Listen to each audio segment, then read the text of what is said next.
12. Cruzando la frontera.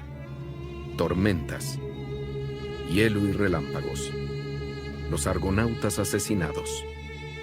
El Azimut. Cita. Asambleas. La matanza de los gileños. Muerte de Juan Miguel. Cadáveres en el lago. El jefe. Un niño apache. En el desierto. Fuegos nocturnos. El virote. Intervención quirúrgica. El juez corta una cabellera. Un hacendado. Gallego. Ciudad de Chihuahua. Durante las 2 semanas siguientes cabalgaron de noche y no encendieron fuego. Habían arrancado las cerraduras a sus caballos y rellenado de arcilla los agujeros de los clavos, y los que aún tenían tabaco usaban sus petacas para escupir dentro, y dormían en cuevas y directamente sobre la piedra. Hacían pasar a los caballos por las huellas dejadas al desmontar, y enterraban sus heces como los gatos, y apenas hablaban entre ellos. Cruzando en plena noche aquellos áridos escollos de grava, se los veía inverosímiles y privados de sustancia. Una conjetura que se presiente en la oscuridad por el crujir de los cueros y el tintineo del metal. Habían degollado a los animales de carga y repartido la carne después de secarla, y viajaban al socaire de las montañas, hacia una amplia llanura de sosa con truenos secos hacia el sur y rumores de luz. Bajo una luna gibosa, caballo y jinete maneados a sus sombras sobre el terreno azul níveo, y con cada centelleo a medida que la tormenta avanzaba, aquellas mismas formas se alzaban detrás de ellos, con horrible superfluidad como un tercer aspecto de su presencia, extraído a martillo negro y salvaje en el ámbito desnudo. Siguieron adelante. Iban como hombres investidos de un propósito, cuyo origen los precedía, como legatarios naturales de un orden a la vez imperativo y remoto. Pues aunque todos y cada uno de ellos eran distintos entre sí, conjuntamente formaban una cosa que no existía antes, y había en aquella su alma comunitaria, vacíos apenas concebibles, como esas regiones dejadas en blanco de los mapas antiguos, en donde habitan monstruos y donde no hay del mundo conocido otra cosa que vientos conjeturales. Cruzaron el del norte y siguieron rumbo al sur hacia una región todavía más hostil. Se agazapaban todo el día como búhos bajo la tacaña sombra de las acacias y observaban el mundo que se tostaba a su alrededor. En el horizonte aparecieron tolvaneras como el humo de fuegos lejanos, pero seres vivos no había ninguno. Observaban el sol en su redondel y al atardecer atravesaron la llanura ahora más fresca donde el cielo se teñía de sangre por el oeste. Llegados a un pozo en el desierto desmontaron y bebieron mano a mano con sus caballos y volvieron a montar y siguieron adelante. Los pequeños lobos del desierto aullaban en la oscuridad y el perro de Glanton trotaba bajo la panza del caballo, precisas como embastes sus pisadas entre los cascos. Aquella noche sufrieron el azote de una plaga de granizo caída de un cielo sin mácula, y los caballos se espantaron y gimieron, y los hombres desmontaron y se acomodaron en el suelo con la cabeza cubierta por la silla de montar, mientras los pedriscos saltaban en la arena como pequeños huevos relucientes urdidos por un alquimista en la oscuridad del desierto. Tras ensillar de nuevo los caballos y ponerse en camino, recorrieron varios kilómetros de hielo empedrado mientras una luna polar aparecía cual ojo de gato ciego sobre el confín del mundo. Por la noche distinguieron las luces de un poblado en la llanura, pero no cambiaron de rumbo. Hacia la mañana divisaron fuegos en el horizonte. Glanton envió a los Delaware. El lucero del alba ardía ya pálido en el este. A su regreso se reunieron con Glanton y el juez y los hermanos Brown, y hablaron y gesticularon. Finalmente volvieron todos a montar y siguieron adelante. 5 carros humeaban en el lecho del desierto, y los jinetes echaron pie a tierra y pasaron en silencio entre los cadáveres de los argonautas, aquellos buenos peregrinos anónimos entre las piedras con sus terribles heridas, las vísceras saliéndoles de los costados, y sus torsos desnudos erizados de flechas. A juzgar por sus barbas, algunos eran hombres, y sin embargo tenían extrañas heridas menstruales entre las piernas, sin que hubiera presencia de genitales masculinos, pues estos les habían sido cortados y colgaban oscuros y extraños de sus bocas abiertas.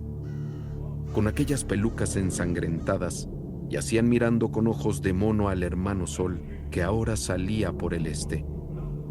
Los carros no eran más que rescoldos armados sobre las formas renegridas de las llantas, y los ejes al rojo vivo temblaban en el lecho de las brasas. Los jinetes se acuclillaron frente al fuego, e hirvieron agua y bebieron café y asaron carne, y se tumbaron a dormir entre los muertos. Cuando la compañía se puso en camino al anochecer, siguieron como antes hacia el sur. Las huellas de los asesinos iban hacia el oeste, pero eran hombres blancos que asaltaban a los viajeros en aquel desierto y enmascaraban su faena para que pareciera cosa de salvajes. Las ideas de azar y de destino obsesionan a quienes se embarcan en empresas temerarias.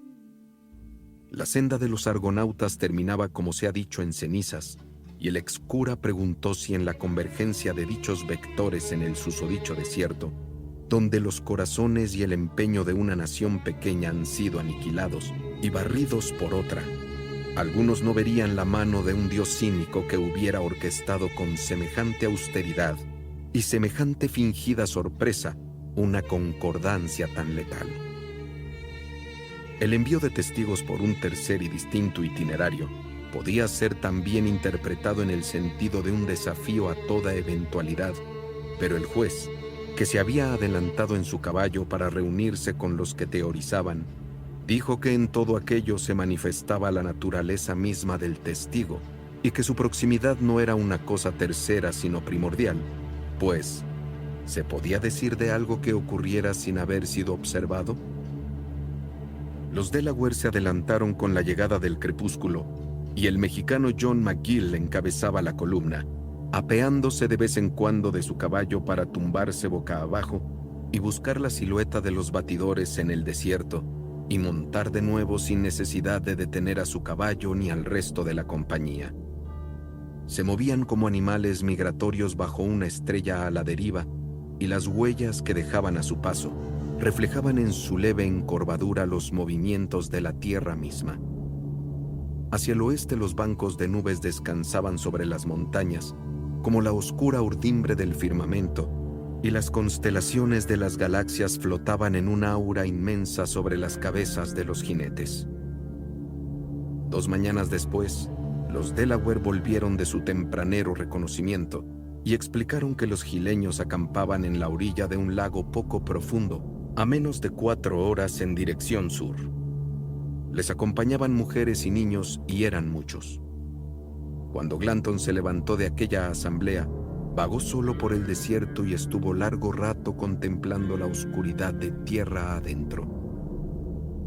Se ocuparon del armamento, sacando las cargas de sus armas y volviéndolas a cargar.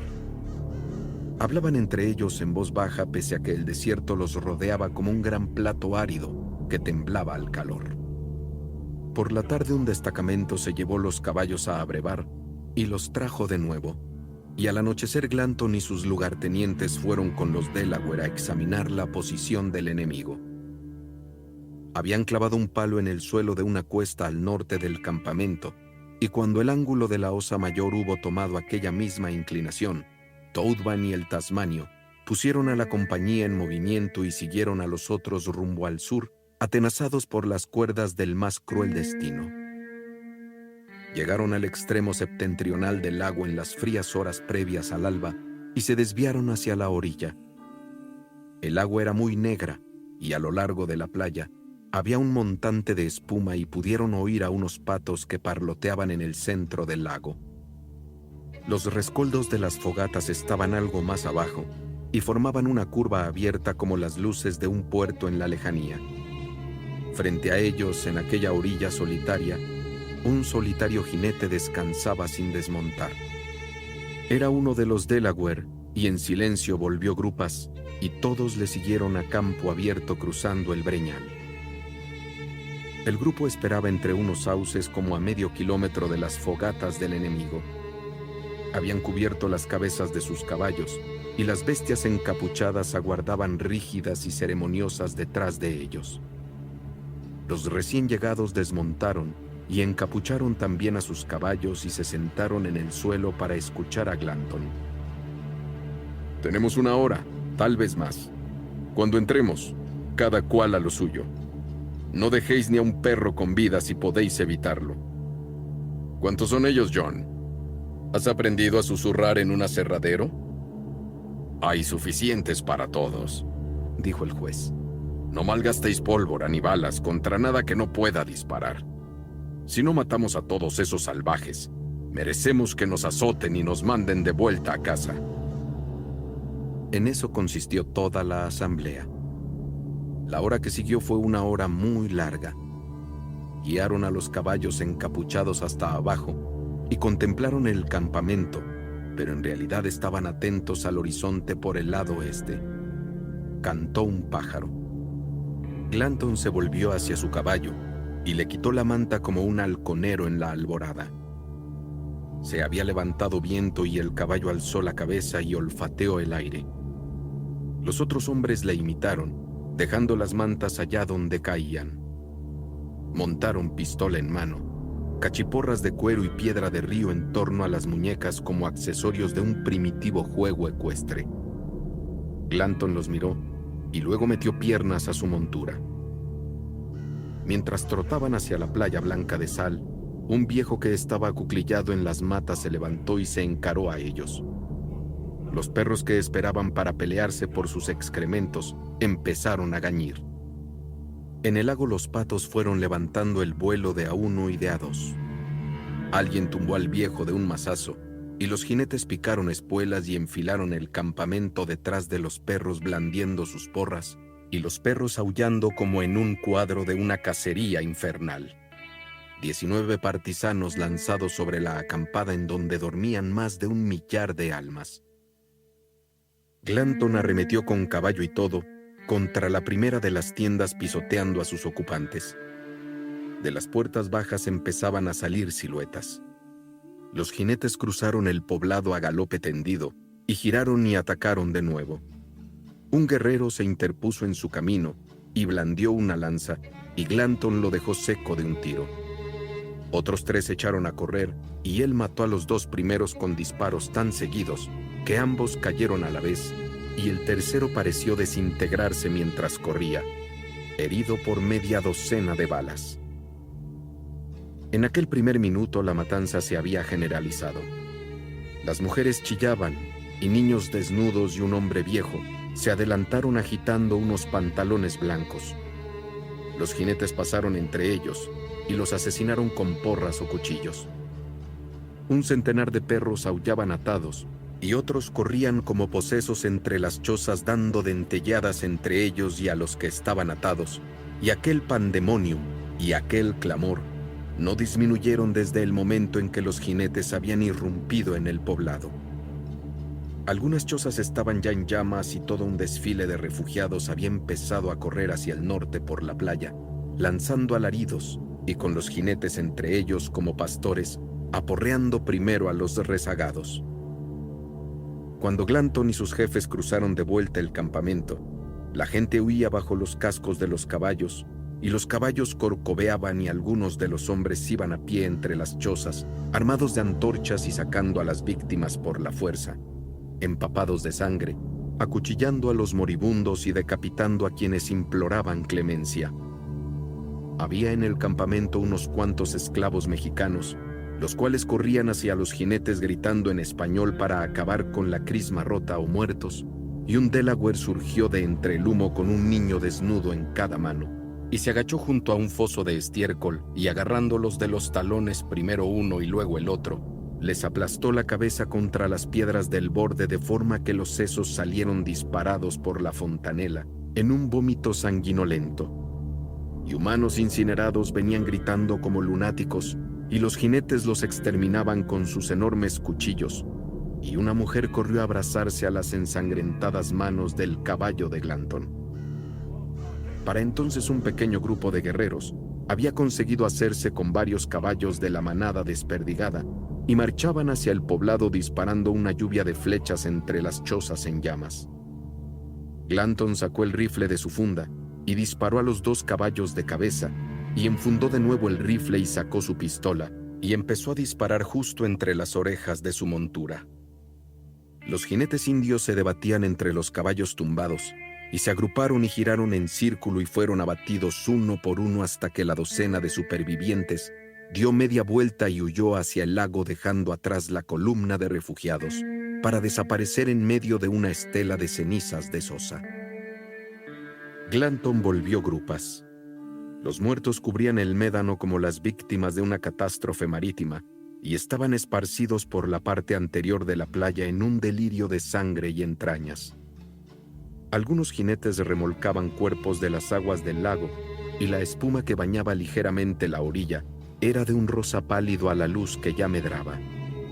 Se movían entre los muertos recolectando con sus cuchillos los largos mechones negros y dejando a las víctimas peladas y extrañas en sus ensangrentadas cofias. Los caballos sueltos de la manada trotaron por el pestilente arenal y desaparecieron entre el humo y al cabo de un rato aparecieron de nuevo.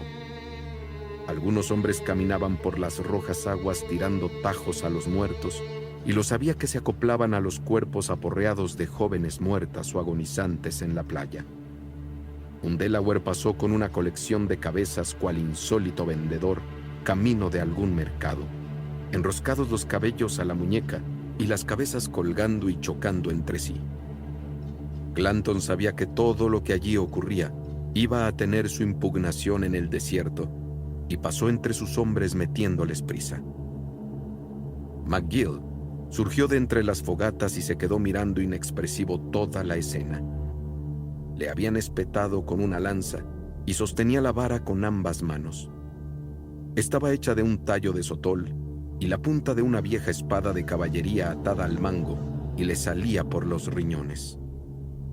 El chaval salió del agua y se le acercó, y el mexicano se sentó con cuidado en la arena. «Aparta», le dijo Glanton. McGill se volvió para mirar a Glanton, y mientras lo hacía, Glanton levantó su pistola y le disparó un tiro entre los ojos. Volvió a enfundar el arma y sujetó el rifle derecho sobre la silla de montar y lo aseguró con la rodilla mientras vertía pólvora en los 2 cañones. Alguien le gritó algo. El caballo tembló y se repropió, y Glanton le habló en voz baja y envolvió 2 balas en taco y las introdujo. Estaba observando un cerro en lo alto del cual se había agrupado un pequeño grupo de apaches a caballo. Estaban a unos 400 metros de distancia. Eran 5 o 6. Sus gritos llegaban débiles y extraviados. Glanton se acomodó el rifle en el pliegue del brazo y cebó uno de los cilindros e hizo pivotear los cañones, y luego cebó el otro sin dejar de mirar a los apaches.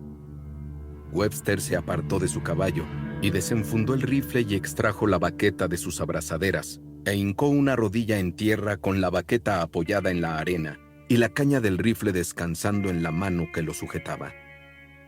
El rifle tenía gatillo doble, y Webster amartilló el de atrás y apoyó la cara en la zapatilla.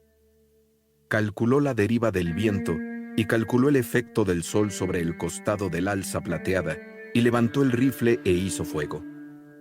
Glanton permaneció inmóvil. El estampido se desinfló en el vacío circundante y el humo gris se disipó. El cabecilla del grupo de apaches seguía montado.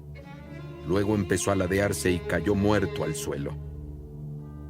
Glanton salió disparado lanzando un grito de guerra.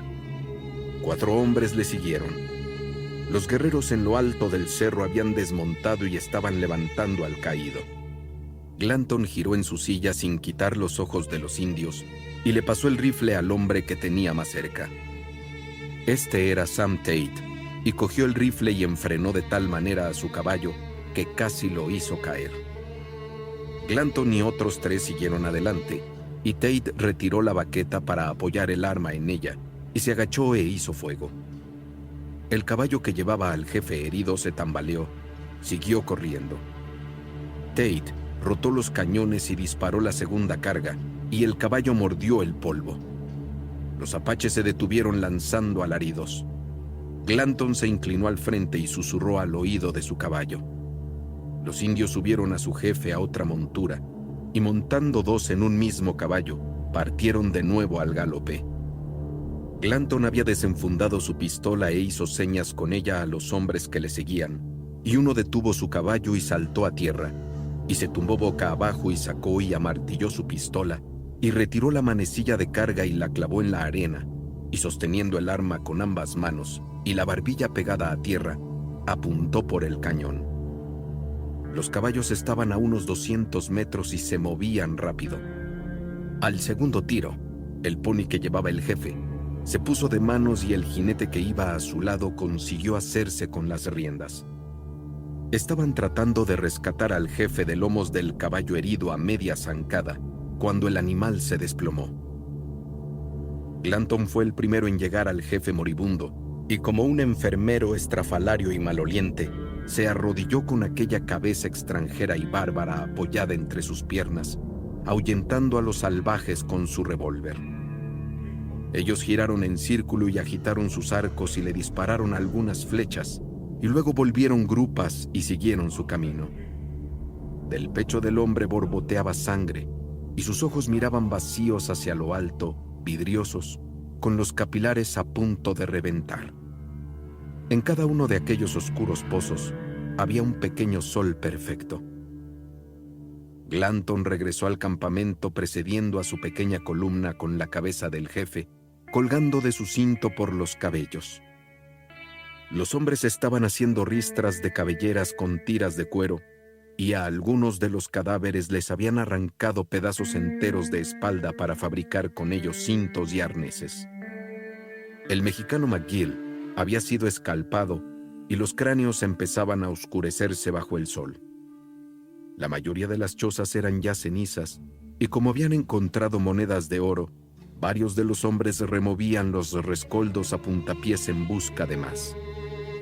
Glanton los maldijo y les metió prisa, agarrando una lanza y colocando la cabeza en lo alto de la misma, donde quedó sonriendo impúdica cual animal de feria, yendo de acá para allá sin desmontar, gritándoles que reunieran la caballada y se pusieran en marcha. Al girar en su caballo vio al juez sentado en el suelo. El juez se había quitado el sombrero y estaba bebiendo agua de un frasco de badana. Miró a Glanton. No es él. ¿El qué? El juez señaló con la cabeza. Eso. Glanton giró la lanza y la cabeza giró también hacia él sus largos mechones oscuros. Entonces, ¿quién es si no es él? El juez meneó la cabeza. Ese no es Gómez, señaló de nuevo. Este caballero es de pura sangre. Gómez es mexicano. No del todo. Nadie es del todo mexicano. Es como ser del todo mestizo. Pero no es Gómez, porque yo lo he visto y ese no es. ¿Podría pasar por Gómez? No. Glanton miró hacia el norte. Luego miró al juez. No habrás visto a mi perro, ¿verdad?, dijo. El juez negó con la cabeza. ¿Tienes intención de conducir ese ganado? Hasta que tenga que abandonarlo. Quizá no falta mucho. Quizá. ¿Cuánto crees que tardarán esos cafres en reagruparse? Glanton escupió. No era una pregunta y no la respondió. ¿Dónde está tu caballo?, dijo. Se ha ido. Pues si quieres seguir con nosotros, será mejor que te busques otro. Miró la cabeza en lo alto de la lanza. Tú eres un maldito jefe, dijo. No hay duda. Picó a su caballo y se alejó por la orilla. Los Delaware chapoteaban en el lago buscando cuerpos hundidos con los pies. Se quedó allí un rato y luego giró en su caballo y atravesó el campamento saqueado. Montaba con cautela, las pistolas pegadas a los muslos. Siguió las huellas que habían dejado en el desierto al venir al poblado. Cuando regresó traía consigo la cabellera del viejo que había salido de los arbustos al amanecer. No había pasado una hora que ya estaban en marcha rumbo al sur, dejando atrás en la vapuleada orilla del lago un revoltijo de sangre y sal y cenizas, y arreando ante ellos a 500,000 de caballos y mulos. El juez cabalgaba a la cabeza de la columna y llevaba sobre la silla un extraño niño moreno cubierto de ceniza. Parte del pelo se le había quemado y el niño iba mudo y estoico viendo avanzar la tierra ante él, con sus enormes ojos negros como una criatura raptada. De camino los hombres se fueron volviendo negros al sol debido a la sangre que cubría sus ropas y sus caras, y luego palidecieron poco a poco en el polvo que levantaban hasta adoptar de nuevo el color de la tierra que estaban atravesando. Cabalgaron todo el día con Glanton cerrando la columna. A eso del mediodía, el perro los alcanzó. Tenía el pecho manchado de sangre y Glanton lo llevó sobre el arzón de la silla hasta que se hubo recuperado. Durante toda la tarde el perro trotó a la sombra del caballo y de anochecida lo hizo más alejado, donde las siluetas altas de los caballos patinaban por el chaparral sobre sus patas de araña. Una delgada línea de polvo se extendía hacia el norte y siguieron adelante, y los Delaware desmontaron y pegaron la oreja al suelo, y luego montaron y se pusieron todos en marcha otra vez. Cuando se detuvieron, Glanton ordenó encender fuego y atender a los heridos. Una de las yeguas había parido en el desierto, y aquella frágil criatura pronto fue espetada en una vara de palo verde colgada sobre las brasas, mientras los Delaware se pasaban una calabaza que contenía la leche cuajada extraída de su estómago. Desde un otero situado al oeste del campamento, se podían ver las fogatas del enemigo 15 kilómetros más al norte.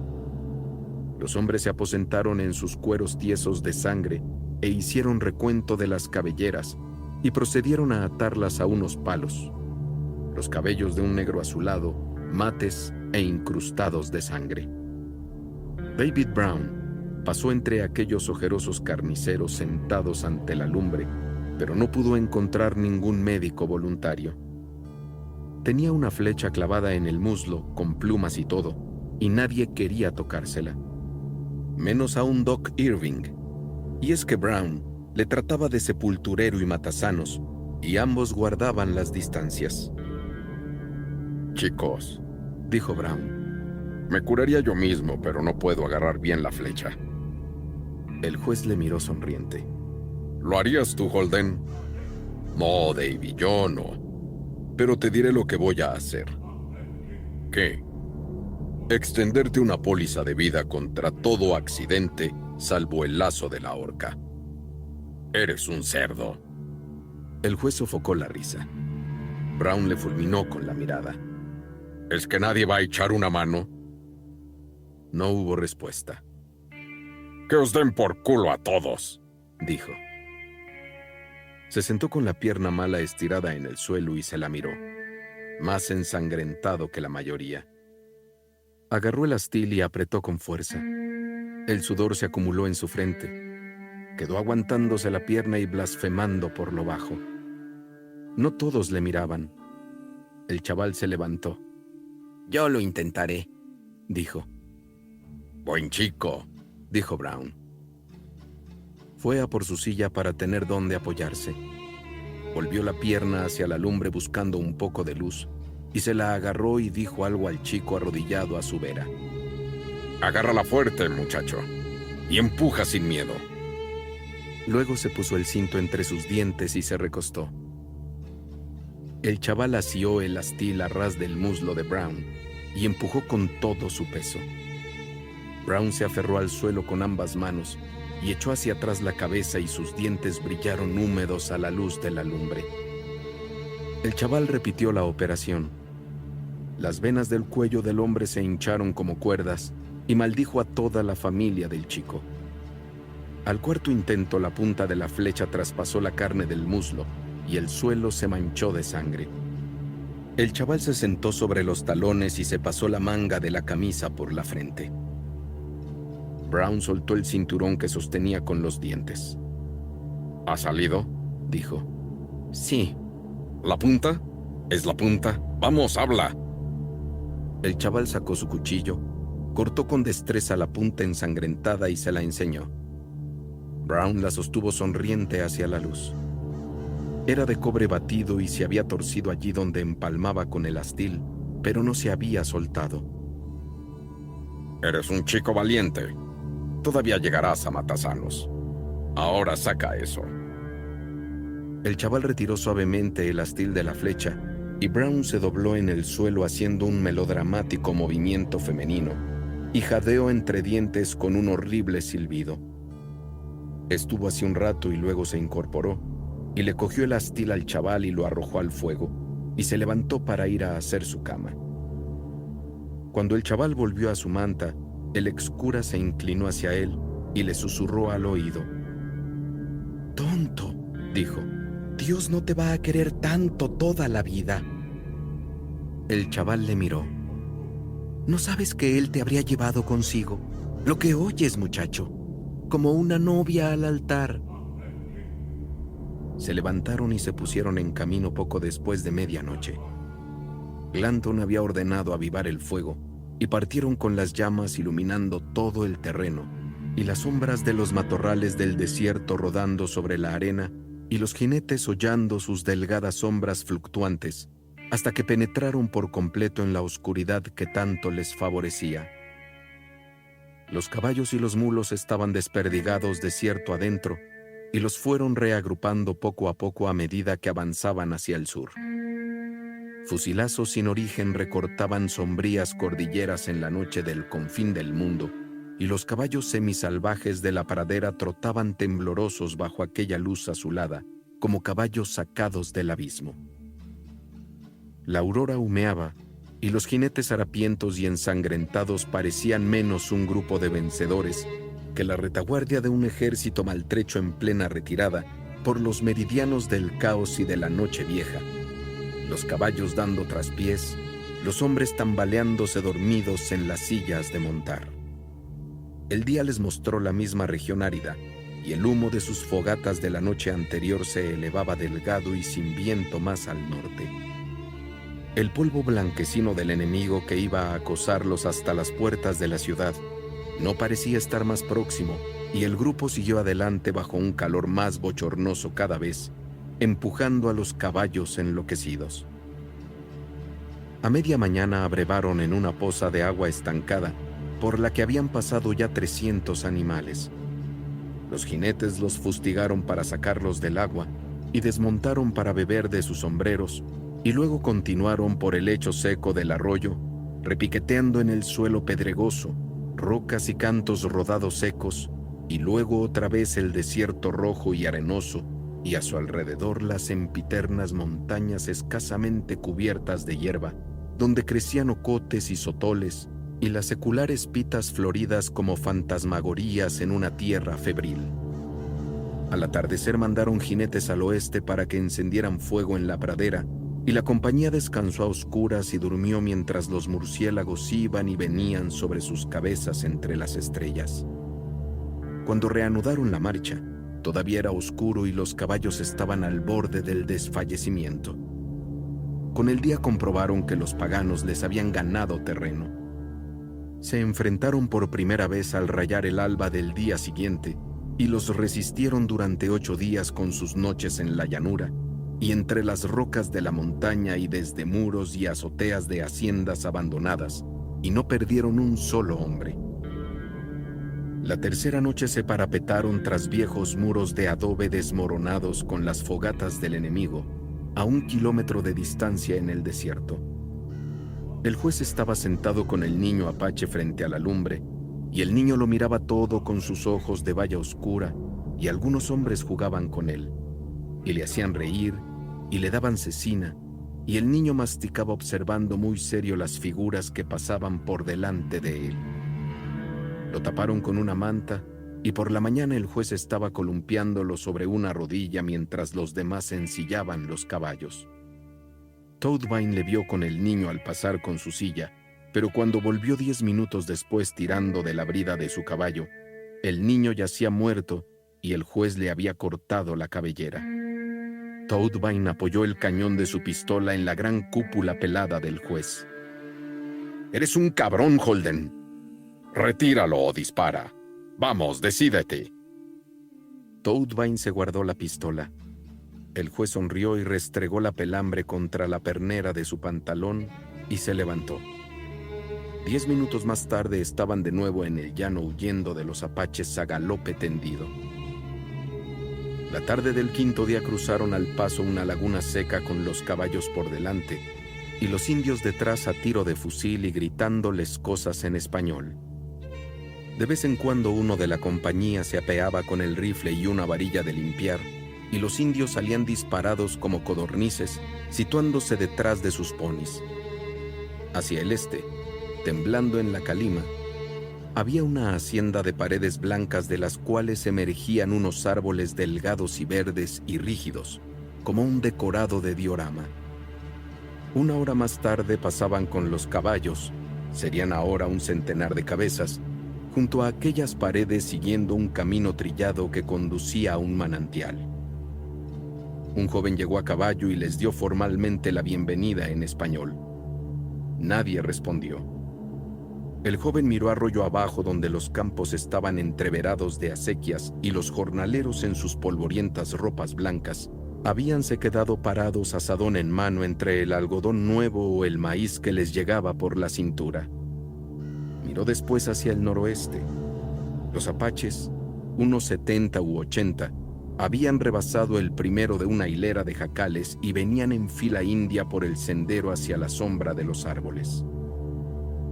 Los peones que estaban en los campos los vieron casi al mismo tiempo. Arrojaron sus herramientas y se echaron a correr, unos con las manos en la cabeza, otros chillando. El joven caballero miró a los americanos y miró de nuevo a los salvajes que se aproximaban. Gritó algo en español. Los americanos sacaron a los caballos de la fuente y enfilaron la alameda. La última imagen que tuvieron de él fue sacándose una pequeña pistola de la bota y girando para plantar cara a los indios. Aquella tarde cruzaron el pueblo de Gallego con los apaches detrás. La calle era un arroyo de fango patrullado por cerdos y horribles perros sin pelo. El pueblo parecía desierto. El maíz tierno de los sembrados había sido lavado por las lluvias recientes y se veía blanco y luminoso. El sol lo volvía casi transparente. Cabalgaron durante buena parte de la noche y al día siguiente los indios seguían allí. Combatieron de nuevo en Encinillas y combatieron en los desfiladeros camino del Saus y después en los montes bajos desde los que se veían ya hacia el sur las agujas de las iglesias de la ciudad. El 21 de julio de 1849, entraban en la ciudad de Chihuahua en olor de heroísmo, precedidos en las calles polvorientas por los caballos de Arlequín entre un pandemonium de dientes y ojos en blanco. Los niños correteaban entre los cascos de los caballos, mientras los vencedores, en sus apelmazados harapos, sonreían bajo la mugre y el polvo y la sangre incrustada enarbolando las cabezas disecadas de los enemigos, en medio de aquella fantasía de música y de flores.